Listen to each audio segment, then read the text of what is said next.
Things weren't going well as Paul and other prisoners are transported to Rome. The winds are against them.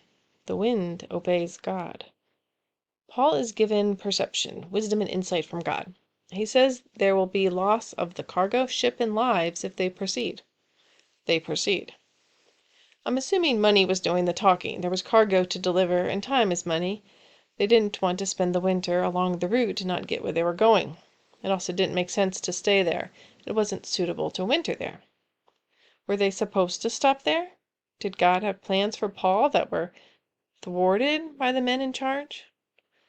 Well, God would have used Paul wherever he was. God's plans are not thwarted. That also doesn't mean that everything that happens is right. Sin is not God's choice, ever, but it happens, and it affects us. God is big enough to allow for free will and still maintain control because he knows us all so very well, down to the number of hairs on our heads. There is no surprise. He does work circumstances so that certain decisions will be made, but they are making that decision. He knows how they will react.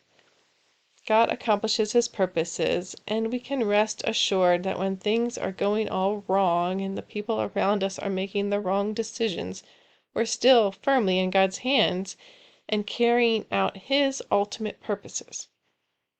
The winds seem to be in their favor, so they set out.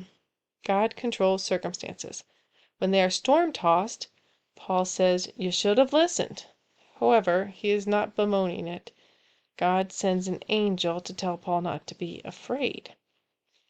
Did Paul struggle with fear? Paul was human.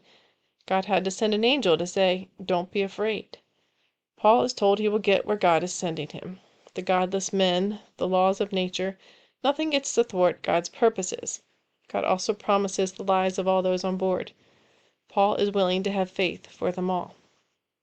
It's a messy rescue. The ship is breaking up, the soldiers want to kill Paul and the others, but God rescues. Everyone is saved by hook or by crook. God's purposes are accomplished.